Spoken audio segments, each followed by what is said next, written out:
नमस्कार दर्शक बंधु अविस्मिता चैनल को आपण मानक बहुत बहुत स्वागत जनाऊँ।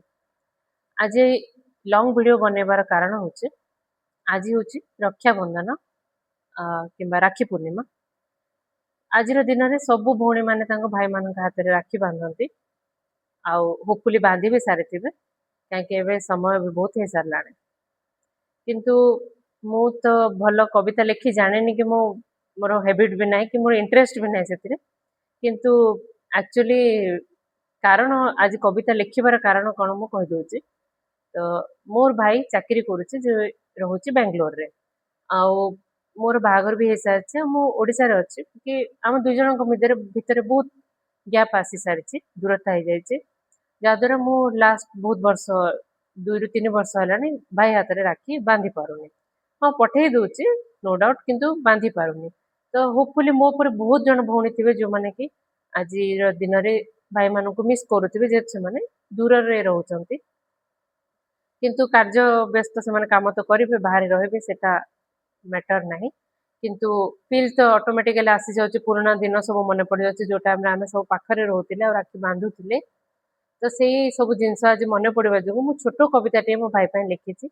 तो भल खराब रो कथा नहीं बहुत जन को भल लगी पारे जो माने भल कविता लिखि जानते से माने तो जानिबे जे मोर कविता एते भल हेनी बोली किंतु तथापि एथिरे आपण मनर से अनुभव जहाँ मु करि परछि सेटा मु संपूर्ण रूपे माने ए कविता माध्यम रे दर्शेछि। होपफुली बहुत जन एटा रिलेट करि पारिबे। तो कविताटी सुनौछि आपण मानकु। कवितार शीर्षक मु रखिछि अतुट स्नेहर डोर। राखी खाली एक सूता नुहे भाई नुहे एक परंपरा। राखी खाली एक सूता नुहे भाई नुहे एक परंपरा। एथिरे बंधा से छोट बेल स्मृति स्नेहर अमृत धारा।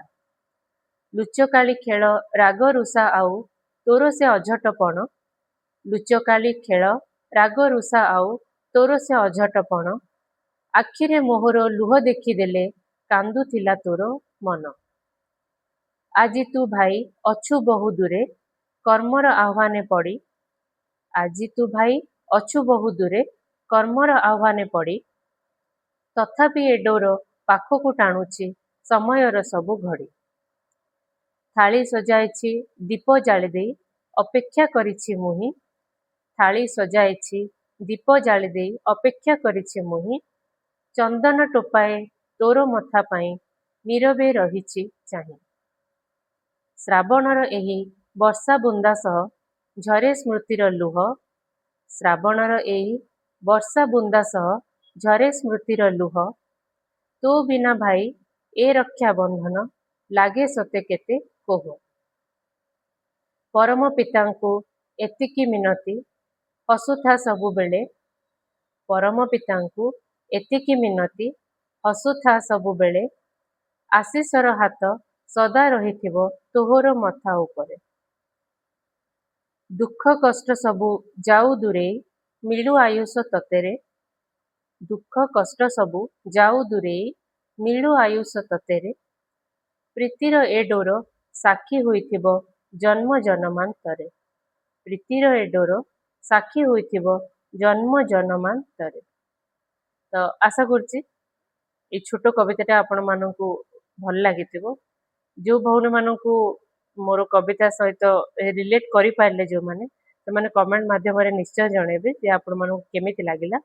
आ ए वीडियो माध्यम रे मु मो भाई को भी आ ता सहित मो वीडियो देखुथिबा समस्त दर्शकों को जणै दोछि राखी पूर्णिमार अनेक अनेक शुभेच्छा और शुभकामना। समस्ते खुशी आ भले रहंतु। रहउछि जय श्री जगन्नाथ।